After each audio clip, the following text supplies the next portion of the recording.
Hello बच्चों, आज अपन NEET की एग्जाम में वर्क पावर एंड एनर्जी से रिलेटेड जितने टाइप के क्वेश्चन बनते हैं उन सब पर डिस्कस करने वाले हैं कि भाई किस टाइप का और कितने डेप्थ तक क्वेश्चन पूछ सकता है। तो देखो, सबसे पहला जो टाइप आपका आता है वो क्या है। इस क्वेश्चन में ये पूछा गया कि भैया calculate magnitude of force, calculate magnitude of force. देखो यहाँ सबसे पहले क्या बोला गया कि ये मान लीजिएगा एक बॉल है आपके पास में और इसका जो मास है वो बोला गया बच्चों 0.2 kg, मतलब 0.2 kg की एक बॉल है जिसको वर्टिकली अपवर्ड थ्रो किया गया है और ये जो है वो 2 मीटर की हाइट तक जाती है। कितने तक जाती है? 2 मीटर की हाइट तक जाती है। और इस बॉल को जब शुरुआत में किसी हाथ से, मतलब कहीं जहाँ से फेंका गया है वहाँ से जब इस पर फोर्स लगाया गया वर्टिकली अपवर्ड, तो ये हैंड जो है, जो हाथ है, वो भी 0.2 मीटर की हाइट तक आया है। तो आपको ये कैलकुलेट करना है कि मैग्नीट्यूड ऑफ फोर्स कितना आएगा। जैसे मान लीजिए आपके पास में कोई बॉल है, इसको आपने वर्टिकली अपवर्ड थ्रो किया, जैसे आप ऊपर की तरफ थ्रो कर रहे हैं तो आपका ये जो हाथ है वो भी 0.2 मीटर की हाइट तक चला गया और उसके बाद में आपने बॉल को ऊपर की तरफ छोड़ा है। और बॉल जो है वो कितनी हाइट तक गई, तो हम टोटल हाइट की अगर बात करें तो कितनी गई बॉल भाई, जो डिस्प्लेसमेंट हुआ या जितनी हाइट इसने ट्रेवल की वो हो गई कितना 2.2 मीटर, क्योंकि भाई 2 मीटर तो ये आपकी बॉल गई है और यहाँ तक ये हाथ गया है। तो हाइट कितनी हुई यहाँ से, अगर हम यहाँ से पोटेंशियल एनर्जी के बराबर बोलें तो हाइट आपकी हो जाएगी 2.2 मीटर। अब देखो बच्चों, यहाँ पर अपन को कैलकुलेट करना है फोर्स और अपन ये जानते हैं कि हाइट के साथ में किसी बॉडी को अपन ऊपर की तरफ थ्रो कर रहे हैं, इसका मतलब है कि यहाँ जो पोटेंशियल एनर्जी है वो किए गए वर्क डन के बराबर हो जाती है। तो W इक्वल टू बच्चों हम क्या बोलते हैं, mgh। तो इसको हम ऐसे रिप्रेजेंट कर सकते हैं क्या, W इक्वल टू mgh। और बच्चों W को आप क्या कह सकते हैं, F.S इक्वल टू कितना, mgh।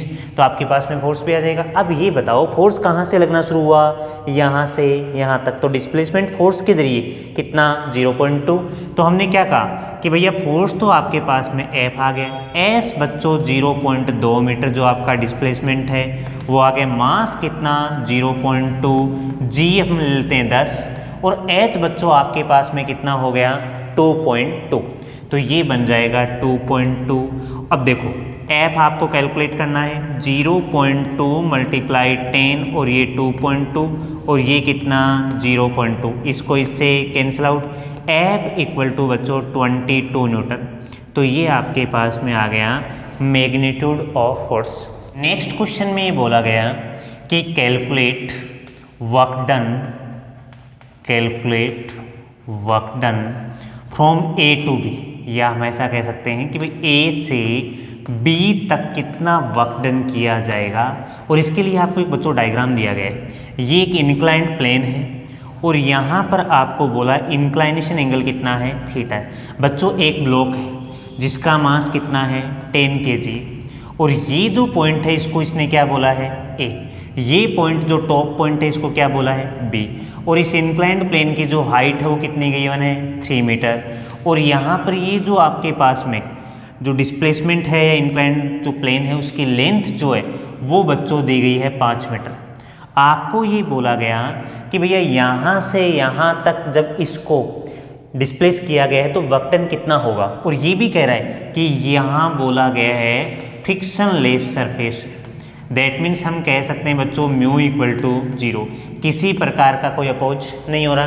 तो जब इसको ऊपर की तरफ लेके जाएंगे तो हम ये जानते हैं कि यहाँ पर जो भी वर्क डन होगा वो ग्रेविटेशनल फोर्स द्वारा होगा और ग्रेविटेशनल फोर्स है वो कंजर्वेटिव फोर्स में आता है। तो अगर कंजर्वेटिव फोर्स है तो हम क्या कहते हैं कि जो वर्क डन है वो पाथ पर डिपेंड नहीं करता है। और नहीं करता है तो चाहे बॉडी यहाँ से यहाँ आए, चाहे यहाँ से यहाँ जाए, यहाँ से यहाँ आए, चाहे यहाँ से आ जाए, तो हम क्या बोलेंगे, केवल डायरेक्शन चेंज होगी, बाकी आपका वर्क डन है वो क्या होता है, सेम ही होता है। तो बच्चों जब इधर की तरफ आएगा तो हम ये कह सकते हैं W इक्वल टू यहाँ इस ब्लॉक पर लगने वाला जो आपका फोर्स है वो कितना होगा mg साइन थीटा। तो mg साइन थीटा इंटू में कितना हुआ s, और जैसे ही बच्चों इसको अपन पूरा सोल्व करेंगे क्योंकि 5 मीटर आ रहा है तो W इक्वल टू कितना हो जाएगा, मास आपके पास में है 10 kg, जी आप मान लेते हैं 9.8, यहाँ बोला गया कि जी इक्वल टू कितना लें 9.8 मीटर पर सेकेंड स्क्वायर। देखो साइन थीटा को हम क्या कह सकते हैं, परपेंडिकुलर अपॉन हाइपो, तो 3/5, तो ये बन जाता है 3/5। और बच्चों डिस्प्लेसमेंट आपका कितना हुआ 5, तो इसको हम बोल देते हैं ऐसे, इससे इसको cancel out, W equal to कितना हो गया 9.8 इंटू 3, 8 3 जा 24, 2 9 और ये 10 से, तो इतना ही जूल आपके पास में आंसर आ गया। अगर इसी क्वेश्चन को आप सीधा सोल्व करना चाहें तो आप कह सकते हैं कितना, चाहे यहाँ से बॉडी यहाँ आए चाहे यहाँ से यहाँ लेके जाएं, तो हम बोलेंगे W इक्वल टू mgh। अब इंक्लाइंड प्लेन की हाइट कितनी है 10, तो ये मास कितना भाई 10, 9.8, h कितना हुआ 3, कितना आ जाएगा 294 जूल। तो यही बच्चों आपका आंसर बन जाता है। W इक्वल टू कितना हो गया है 294 जूल। तो आप किसी भी तरीके से इस क्वेश्चन को सोल्व कर सकते हैं। क्यों? क्योंकि ये साइन थीटा भी क्या होता है, परपेंडिकुलर अपॉन हाइपोटेन्यूस होता है। कहने का मतलब क्या हुआ, लंब बट्टे कर्ण, तो आंसर आपका सेम ही आएगा। देखो नेक्स्ट क्वेश्चन में देखो क्या कहा गया कि if external force capital F equal to, इसने बोला 2xik plus 3y² j cap, ये बोला गया है किसमें, न्यूटन में। And body displaced from point A के कोऑर्डिनेट बच्चों कितने हैं 0 1 टू पॉइंट बी, और बी के कोऑर्डिनेट कितने हैं 1 2। Then calculate required work done, then calculate required work done, मतलब W की वैल्यू आपको कैलकुलेट करनी है। कहने का मतलब क्या हुआ, बॉडी जो है वो यहाँ से यहाँ डिस्प्लेस हुई है और ये आपके पास में क्या है फोर्स की वैल्यू गिवन है। अब सबसे पहले मुद्दा ये आता है कि बच्चों यहाँ पर हम वर्क डन की बात करें तो देखो यहाँ जो भी फोर्स है वो आपके पास में क्या रहा है, वेरिएबल है, क्योंकि फोर्स जो है वो विथ रिस्पेक्ट टू टाइम क्या हो रहा है, चेंज हो रहा है। अगर हम ऐसा बोलें कि फोर्स आपका कांस्टेंट नहीं है, बोले तो वेरिएबल है, और बच्चों फोर्स अगर आपका वेरिएबल आता है तो हम क्या कहेंगे कि W equal to integration method use करेंगे fx dx, और ये x इनिशियल से x फाइनल। ऐसे ही बच्चों अगर y टर्म आती है तो fy dy, y इनिशियल से y फाइनल, और ऐसे ही बच्चों ये हो गया आपका fz dz, और z इनिशियल से z फाइनल, क्योंकि यहाँ कंटिन्यूसली अपन को चेंज देखने को मिलता है।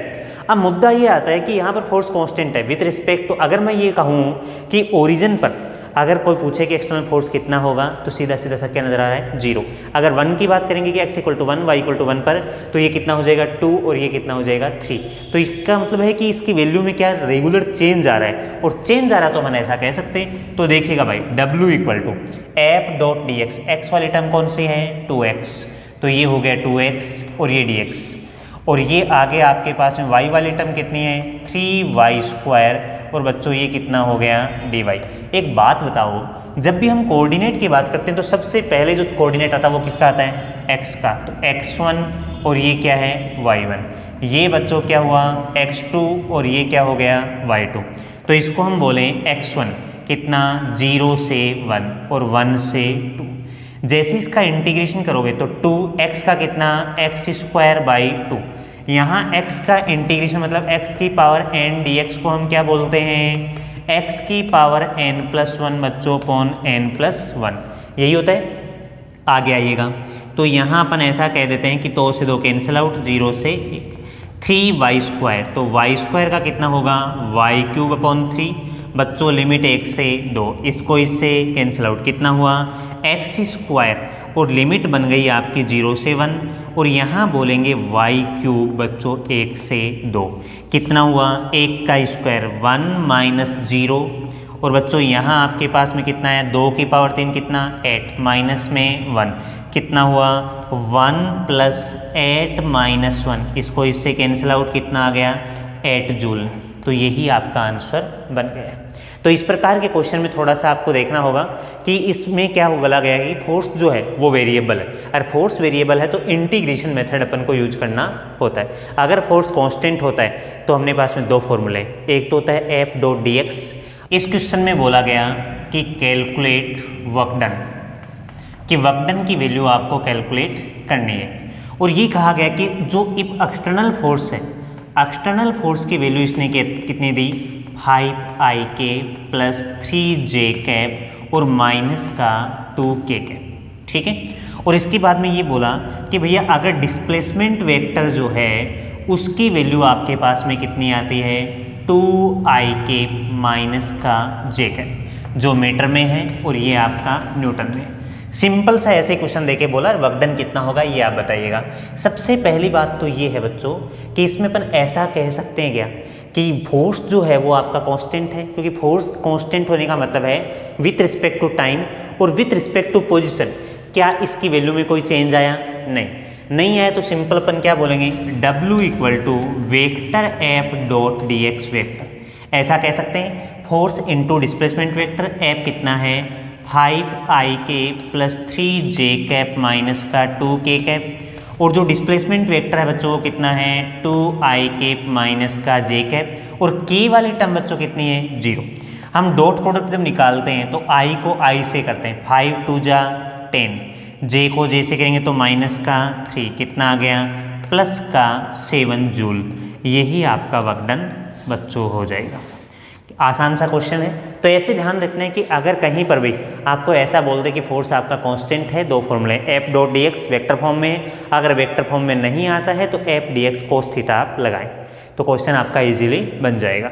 नेक्स्ट क्वेश्चन में क्या बोला गया बच्चों, आपको एक डायग्राम दिया गया है, ये आपके पास में एक टेबल है और इसके ऊपर एक चेन है, और इस चेन की अगर अपन बात करें तो इसकी जो लेंथ है बच्चों वो बोली गई है कितनी है 2 मीटर। तो इसकी टोटल लेंथ जो है वो तो है कितनी 2 मीटर, और इस टोटल मास है इस चेन का वो कितना है 4 kg, ठीक है। तो जो भी इसका टोटल मास है वो कितना हुआ 4 kg, और जितना पार्ट वर्टिकली हैंग हो रहा है इसकी डिस्टेंस या इसकी जो लेंथ है वो कितनी है 60 सेंटीमीटर। और आपको बोला क्या गया कैलकुलेट वर्क डन, और ये जो आपका वर्क डन आ रहा है वो कहाँ से कहाँ पूछा गया है कि इस चेन को अगर अपन यहाँ तक लेके जाएं, मतलब इसको ऊपर लेके जाएं तो कितना वर्क डन आपको करना होगा। तो सबसे पहली बात कि यहाँ वर्क डन के लिए आपके पास में एक फॉर्मूला आता है जो हम बताते हैं कि भाई अगर टेबल चेन कॉन्सेप्ट है तो W का जो फॉर्मूला बनता है वो बनता है मंगल बट्टा 2n²। मंगल बट्टे 2n² की बात करें तो mgl अपॉन में कितना 2n²। ये फॉर्मूला अपन ध्यान से देखते हैं। तो देखो बच्चों इस फॉर्मूले को जब आप ध्यान रखते हैं W इक्वल टू मंगल बट्टा 2n², यहाँ m क्या है इस चेन का टोटल मास, g क्या है ग्रेविटी, l क्या है टोटल लेंथ, दो कांस्टेंट है, n² बच्चों क्या है n² आपके पास में है कि कितना पार्ट टोटल चेन का वर्टिकली हैंग हो रहा है, यही होता है। तो ऐसा क्वेश्चन नीट के एग्जाम में पहले से भी आया हुआ है। अगर हम बात करते हैं 1/3 पार्ट नीचे की तरफ वर्टिकली हैंग हो रहा है तो 1/3 का मतलब टोटल कितनी है 1, और उसका कितना हिस्सा नीचे की तरफ है 3। तो अगर कहीं पर भी ऐसा बोल दें कि 1/3 पार्ट है तो 1/3 का मतलब टोटल 1 है, उसका तीसरा हिस्सा नीचे की तरफ है, तो इसको हम बोलते हैं 1/n। n की वैल्यू बच्चों उस केस में कितनी हुई थी n इक्वल टू 3, तो हम बोले मंगल बट्टा 18, क्योंकि 3 का स्क्वायर 9, 9 2 जा 18। यहाँ क्या पूछा जाएगा, यहाँ जो वर्क डन पूछा W इक्वल टू मंगल बट्टा 2n², यहाँ n कितना होगा बच्चों, n की वैल्यू यहाँ बनेगी, टोटल लेंथ कितनी है 2 मीटर, मीटर में सेंटीमीटर कितने होते हैं 2 में 200, और ये कितना बच्चों 60। इसको हम ऐसा कह सकते हैं, और सिंपल सोल्व करोगे तो कितना हो जाएगा 10/3। W equal to total mass कितना 4 kg, ग्रेविटी G कितना 9.8, और L कितना बच्चों, L आपकी टोटल लेंथ है 2, और यहाँ जो आपके पास में 2 आ गए। n² की बात करें तो 10/3, तो 10/3 का होल स्क्वायर 100, और अपॉन में कितना आ गया 9। ऐसा कर सकते हैं आप। अब देखो अगर मान लीजिए आपको लगता है कि आपने 9.8 के लिए इसकी कैलकुलेशन को इजी करने के लिए मान लेते हैं अपन यहाँ कितना ले लिया 10, इसको इससे कैंसिल आउट, 2 को 2 से कैंसिल आउट, कितना हो जाएगा W इक्वल टू 9 4 जा 36, 3.6 जूल। तो देखो जनरली अगर आपको ऐसा बोल दिया जाता है कि भाई G की वैल्यू जो है वो इस क्वेश्चन में कहा गया कि भाई कैलकुलेट वर्क डन, और उसमें ऐसा बोल दे कि G की वैल्यू बच्चों कितनी लेनी है आपको 10 मीटर पर सेकेंड स्क्वायर, तो ही आप जी की वैल्यू 10 मीटर पर सेकंड स्क्वायर लें, अदरवाइज आपकी वैल्यू कितनी होती है, जी की वैल्यू होती है 9.8। तो एक्चुअल जो वैल्यू है वही होती है। कैलकुलेशन को ईजी बनाने के लिए अपन क्या करते हैं, जी की वैल्यू 10 ले लेते हैं। तो ये सिंपल सा था। ये फॉर्मूला आपको ध्यान रखना है, W = मंगल बटा 2n²। एन मैंने आपको बता दिया है कि एन क्या होता है, कि कितना पार्ट वर्टिकली हैंग हो रहा है, तो वही आ जाए, तो यही आपका आंसर बन जाएगा। नेक्स्ट क्वेश्चन में क्या बोला गया कि वर्कडन की वैल्यू बताइएगा इफ स्प्रिंग कांस्टेंट के की वैल्यू बच्चों आपको दी गई है 800 न्यूटन पर मीटर। कब, जब इसका डिस्प्लेसमेंट जो है या इस स्प्रिंग को जो स्ट्रेच किया गया है वो कितना किया आपने, 5 सेंटीमीटर। अगर 5 सेंटीमीटर किसी स्ट्रिंग को आप स्ट्रेच करते हैं तो आपके पास में के की वैल्यू कितनी आती है, 800 न्यूटन पर मीटर आती है। इसके बाद में क्या कहा गया कि वर्कडन की वैल्यू क्या होगी अगर इस स्ट्रिंग को अपन या इस जो भी आपके पास स्प्रिंग है इसको 5 सेंटीमीटर टू 15 सेंटीमीटर स्ट्रेच कर देते हैं। क्या बोला गया, अगर आप 5 सेंटीमीटर जो स्ट्रेच करते हो तो आपको पता चलता है कि इसका स्प्रिंग कांस्टेंट है वो कितना आता है, 800 न्यूटन पर मीटर। अब बोला गया कि इसी स्ट्रिंग को 5 सेंटीमीटर से 15 सेंटीमीटर तक स्ट्रेच कर दिया जाए तो जो वर्कडन होगा उसकी वैल्यू क्या आएगी। सबसे पहले हम ये जानते हैं कि W = एक फॉर्मूला होता है स्प्रिंग के लिए, चूँकि जो भी स्प्रिंग है उस स्प्रिंग में अगर स्ट्रेच होता है तो कितना होता है, K/2 x फाइनल का स्क्वायर माइनस x इनिशियल का स्क्वायर। कहाँ से कहाँ इसको स्ट्रेच करें कि कितना आ जाएगा, 800 अपॉन में कितना 2, x फाइनल कितना है 15 का स्क्वायर और माइनस में कितना हो गया 5 का स्क्वायर। बच्चों ये बन जाएगा कितना 400। तो 400 15 का स्क्वायर कितना होता है 225 और इसका कितना 25, कितना हो जाएगा बच्चों। यहाँ से एक बात बताओ, ये आपके पास में किस में आ रहा है, सेंटीमीटर में आ रहा है। अगर आप मीटर में कन्वर्ट करोगे तो ये कितना हो जाएगा 10⁻⁻⁴। यहाँ पर भी आप कितना कर सकते हैं 10⁻⁻⁴। 225 में से 25 गए तो कितना बचेगा 200। तो ये हो गया 8 × 10⁻⁴ और ये 10⁻⁻⁴। इसको इससे कैंसिल आउट, कितना आया 8 जूल। तो बच्चों जो आपके पास में वर्कडन आएगा वो कितना हो जाएगा 8 जूल। क्वेश्चन में ये कहा गया है कि body of mass m = 1 kg, a body of mass m = 1 kg and relation between displacement and time is x = t³/3। क्या बोला गया, and relation between displacement and time is x = t³/3 then calculate work done. क्या बोला गया, then calculate work done. और वो work done में पूछा गया किसके लिए, for t = 0 to t = 2 second. 0 से 2 सेकेंड के लिए आपको इस रिलेशन के बेसिस पर पूछा गया है कि वर्कडन क्या होगा। तो बच्चों एक बात बताइएगा कि सबसे पहले अपन को ये चेक करना होगा कि यहाँ पर फोर्स जो है वो आपका वेरिएबल है या कांस्टेंट है। उससे पहले अपन एक्सेलरेशन में आते हैं। तो सबसे पहले हम क्या बोलते हैं, W = होता है F.dx। F यहाँ पर गिवन है नहीं है। अगर आपको फोर्स गिवन है और मास भी गिवन है तो मास का रोल वहाँ ख़त्म हो जाता है, वहाँ फिर फोर्स का ही रोल रहता है। तो बच्चों W = F.dx है।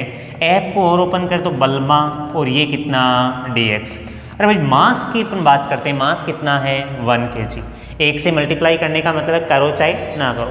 अब बात करते हैं x = t³/3 की। क्या हम यहाँ से एक्सेलरेशन कैलकुलेट कर सकते हैं? बिल्कुल कर सकते हैं, क्योंकि इसका 2 बार डिफरेंशिएशन करेंगे तो ऐसा हो जाएगा dx/dt करो तो बच्चों कितना आएगा 3t² और नीचे 3 का ऐसा कैसा। यहाँ हमने देखा कि यार dx/dt कितना आया t² आ गया। इसको बच्चों हम ऐसा लिख सकते हैं क्या कि dx = हो जाएगा t²dt। कितना हो गया dx = t²/dt। इसकी वैल्यू की भी अपन को जरूरत पड़ेगी क्योंकि dx अपन को चाहिए टाइम के टर्म में। अब हमने ये देखा कि यार ये तो आपके पास में वेलोसिटी आ गई है, एक्सेलरेशन क्या होता है dv/dt। तो वेलोसिटी का 1 टाइम डिफरेंशिएशन करेंगे तो t² का कितना हो जाएगा 2t। एक बार फिर से देखिएगा x था, टी क्यूब अपॉन 3 था, टी क्यूब का कितना होगा 3t स्क्वायर, तो ये हो गया 3t स्क्वायर अपॉन में कितना 3 से 3 डिवाइड हो गया, टी स्क्वायर बच गया। अब इसको हमने dx क्रॉस मल्टीप्लाई किया तो dx equal to t square dt हो गया। ठीक है, इस dx की वैल्यू की भी ज़रूरत है, इसीलिए अपन ने अभी तक लिमिट पुट नहीं किए 0 से t, क्योंकि ये टाइम की लिमिट है। यहाँ बच्चों अभी तक क्या है dx है, मतलब डिस्प्लेसमेंट है, पोजिशन दिखा रहा है। तो यहाँ हमने देखा कि यार वेलोसिटी का 1 टाइम और करते हैं तो a इक्वल टू कितना हो जाएगा टी स्क्वायर का dt। अगर हम ऐसा कहें कि जब डिफरेंशिएशन का रूल आता है और x की पावर n का आता है तो आपको एक चीज़ ध्यान रखनी पड़ेगी, d अपॉन dx अगर बच्चों x की पावर n बोलता है तो हम क्या बोलेंगे, पावर पहले बेस सेम पावर में से एक कम और फिर बेस का कर देते हैं। तो dx बाई dx तो कितना हो गया 1, लेकिन आपके पास में पावर पहले और बेस सेम पावर में से एक कम है, उसके बेसिस पर कितना हो गया 2t। इसमें पुट करते हैं, एक्सेलरेशन बच्चों आपका कितना हुआ 2t, dx की वैल्यू कितनी है टी स्क्वायर dt। इसको हम ऐसा कह सकते हैं क्या, दो तो ऐसा कैसा t और टी स्क्वायर कितना हुआ टी क्यूब, और ये कितना हो गया dt। लिमिट कहाँ से कहाँ 0 से 2, तो ये 0 और ये बच्चों कितना हो गया 2, 2t की पावर 3 का कितना t की पावर 4 अपॉन 4। लिमिट कहाँ से कहाँ जा रही है 0 से 2, इसको बच्चों हम कितनी बार कह सकते हैं 1/2, 1/2 अपर लिमिट का तो 2 की पावर 4 माइनस 0 की पावर 4। इसको हमने कितना बोला 2 की पावर 4 कितना होता है 16, 16/2 कितना हो जाएगा 8 जूल। तो 8 जूल ही बच्चों आपका वर्क डन आ जाएगा। आसान सा क्वेश्चन है, बस थोड़ा सा आपको ध्यान रखना है। एक्सेलरेशन आपको यहाँ किस में मिला, वेरिएबल फॉर्म में मिला। इसका मतलब हमने क्या देखा कि फोर्स आपका क्या है, वेरिएबल है। फोर्स वेरिएबल है तो हमने इंटीग्रेशन मेथड यूज किया F.dx वाला। तो हम ऐसे यूज कर सकते हैं कि फोर्स इनटू डिस्प्लेसमेंट, ये ऐसा बना जी, और ये आपका ये, और ये इसके बाद में लिमिट अपने टाइम की पुट करनी, ये थोड़ा सा आपको ध्यान में रखना होगा। Body of mass m equal to 1 kg and relation between velocity and position of particle v equal to x की power v equal to alpha x की power 3/2। then calculate work done, then calculate work done। अब देखो यहाँ क्या पूछा गया है, for x equal to 0 to x equal to 1 metre. बच्चों फिर से क्या बोला गया कि body of mass 1 kg and relation between velocity and position of particle this, and बोला गया कि then calculate work done for x equal to 0 to x equal to 1 metre. इनके बीच में कितना वर्क डन आपको करना पड़ेगा। तो सबसे पहले मुद्दा अपने मन में ये आता है कि हम कैसे कहें कि यहाँ वेरिएबल फोर्स है या कांस्टेंट फोर्स है। तो देखो W इक्वल टू हमने इतना बोल के छोड़ा F.dx, इसको बच्चों हमने F को और ओपन किया ma/dx। मास आपके पास कितना है 1, एक्सेलरेशन का भी पता नहीं है। तो देखो वेलोसिटी जो है v इक्वल टू आपको मिला अल्फा x की पावर 3/2, और हम चाहते हैं कि वर्क डन की एक न्यूमेरिकल वैल्यू आ जाए, इसलिए अल्फा की वैल्यू हम कितना बोल देते हैं 2। इफ अल्फा इक्वल टू कितना है 2। तो देखिएगा भाई, अब यहाँ अपन ऐसा कह सकते हैं क्या कि अगर इसका वेलोसिटी x की टर्म में होती है तो अब जो आप एक्सेलरेशन कैलकुलेट करना चाह रहे हैं उसकी वैल्यू कितनी बन जाती है। अगर वेलोसिटी आपको x की टर्म में मिलती है तो एक्सेलरेशन कैलकुलेट करने के लिए बच्चों एक फॉर्मूला होता है क्या, अगर वेलोसिटी x की टर्म में है तो a इक्वल टू होता है v.dv/dx। ये हम पढ़ाते हैं आपको इंस्टेंटेनियस एक्सेलरेशन में, जिसको हम तात्क्षणिक त्वरण बोलते हैं। अगर वेलोसिटी बच्चों आपको टाइम की टर्म में मिल जाए तो एक्सेलरेशन का फॉर्मूला होता है a इक्वल टू dv/dt। ये दोनों फॉर्मेट अपन को ध्यान रखने होते हैं जब अपन न्यूमेरिकल लगाते हैं। तो देखो इस वाले केस में हमको वेलोसिटी वो x की टर्म में मिल रही है, तो हम क्या करते हैं दोनों साइड स्क्वायर कर देते हैं ताकि इजी हो जाए। अल्फा स्क्वायर x की पावर कितना हो गया 3। अब हम चाहते हैं कि यार ऐसा कोई फॉर्मेट बने dv/dx का, तो हम इसका एक बार क्या कर देते हैं डिफरेंशिएशन कर देते हैं। तो देखो क्या होगा, v स्क्वायर का पावर पहले बेस सेम पावर में से एक कम dv/dx। इसका बच्चों कितना होगा अल्फा स्क्वायर, एक्स क्यूब का कितना हो जाएगा 3x स्क्वायर, दोड़ा v.dv/dx। ये क्या है एक्सेलरेशन, इसको हम बोल सकते हैं 2a equal to alpha square और ये 3 और ये कितना हो गया x square. a equal to बच्चों आप बोल सकते हो 3/2 अल्फा स्क्वायर x स्क्वायर। ये आपके पास में एक्सेलरेशन आ गया, और अल्फा स्क्वायर की वैल्यू है जो भी हम पुट कर देंगे। तो देखो a आ गया, ये है आपके पास में 3/2। अल्फा स्क्वायर की जगह अपन सीधा बोल सकते हैं 2 का स्क्वायर कितना 4। एक्स स्क्वायर की बात करें तो एक्स स्क्वायर ऐसा का ऐसा और ये dx। इस बार हमने क्या देखा कि एक्सेलरेशन है वो with respect to position change हो रहा है। इसका मतलब हम क्या कह सकते हैं कि यहाँ जो वैल्यू है, जहाँ यहाँ जो फोर्स आ रहा है बच्चों, वो क्या है, वेरिएबल है, मतलब वेरी हो रहा है विथ रिस्पेक्ट टू पोजीशन। तो इसका मतलब जहाँ कहीं पर भी फोर्स आपका वेरिएबल आता है अपन इंटीग्रेशन मेथड ही यूज करते हैं। अगर आपका फोर्स कांस्टेंट होता है तो simple W equal to F dot D X अगर वेक्टर फॉर्म है तो, अदरवाइज हम क्या बोलते हैं F D X cos theta जी। तो ये एक्स स्क्वायर हो गया। लिमिट कहाँ से कहाँ बच्चों, लिमिट है आपकी 0 से 1, तो ये हो गया 0 से 1। यहाँ कितना बोलें इसको, इससे 2 टाइम 6 एक्स स्क्वायर का कितना हो जाएगा x3/3। लिमिट कितनी हो गई 0 से 1। इसको बच्चों कितने टाइम 2 टाइम 2 x की पावर 3, तो 1 की पावर 3 माइनस 0 की पावर 3, तो ये हो जाएगा कितना 2 जूल। यही आपके पास में बच्चों वर्क डन आ गया। फिर से देखो एक बार, ये क्वेश्चन में आपको मास गिवन है तो इसका मतलब है एफ डॉट डी एक्स। तो एफ डॉट डी एक्स में एफ आपका क्या होता है एम ए, तो आपको मास तक तो जाना ही होगा। अब मास आपको क्वेश्चन में गिवन है। अब बात आती है एक्सेलरेशन की। आपको वेलोसिटी और पोजीशन के बीच में कोई रिलेशन दिया गया है, तो हम क्या जानते हैं कि वेलोसिटी और पोजीशन के बीच में कोई रिलेशन होता है तो फिर एक्सेलरेशन का फॉर्मूला बनता है v dot d we by D x. तो v dot D by D x की बात करते हैं तो ये फॉर्मूला अपन ने अप्लाई कर दिया, दोनों साइड स्क्वायर कर दिया। अब कई बार बच्चों के मन में ये भी आता है कि सर हम तो है ना इसका स्क्वायर करने का हमारे माइंड में नहीं आया, तो हम कैसे सोल्व करेंगे। तो देखो इधर देखिएगा भाई, इसको आप इस तरीके से भी सोल्व कर सकते हैं। v इक्वल टू आपके पास कितना था अल्फा एक्स की पावर 3/2। हम चाहते हैं कि वेलोसिटी एक्स की टर्म में है तो भैया वहाँ क्या बनेगा v dot D by D X, एक बार D we by D X करो, ये किया अल्फा ऐसा कैसा, इसको कितना बोलोगे 3/2x, 3/2 में से 1 गई तो कितना बच जाएगा 1/2। बच्चों इसको किसकी ज़रूरत और है, v की ही ज़रूरत और है, तो हम ऐसा बोलें कि v d we by D x equal to ये कितना हुआ 3/2x स्क्वायर अल्फा। अब v की वैल्यू कितनी, क्योंकि यहाँ पर भी v से मल्टीप्लाई किया तो इधर वैल्यू कितनी आ गई अल्फा x की पावर 3/2। ध्यान से देखेगा तो यहाँ आपके पास में कितना है x की पावर 1/2, 3/2 ऐसा कैसा alpha alpha alpha square, x की पावर 3/2 और 1/2 कितना होता है 4/2 बोले तो x स्क्वायर। ये क्या हो गया बच्चों a, तो a की वैल्यू यही आपके पास आ गई, यही वैल्यू आपकी यहाँ पर है। तो इसका मतलब इसमें किसी प्रकार की आपकी गलतफहमी नहीं होनी चाहिए कि ये किस प्रकार से क्वेश्चन अपन ने स्क्वायर क्यों किया वगैरह वगैरह, ठीक। अब देखो बच्चों f को हम बोला m a d x, m a आपके पास में कितना हो गया 3/2, तो 3/2। अल्फा की बात करें तो अल्फा की वैल्यू कितनी है 2, 2 का स्क्वायर कितना हो गया 4, फिर आगे कितना बचता है एक्स स्क्वायर, तो यहाँ एक्स स्क्वायर डी एक्स किया, एक्स स्क्वायर का इंटीग्रेशन होता है एक्स की पावर 3/3। तो जैसे ही अपन 3/3 दिखाएंगे तो ये नीचे 3 है, इसको इससे काटा तो कितना हो गया 6 और 3 2 जा 2 बाहर हो गया और 1 की पावर क्यूब माइनस 0 की पावर क्यूब, तो ये कितना हो जाएगा 2 जूल। क्वेश्चन में बच्चों ये बोला गया है कि A body of mass m equal to 1 kg and applied external force vector F equal to 2ik plus का 3j कैप और माइनस का 4k cap newton and its perpendicular displacement.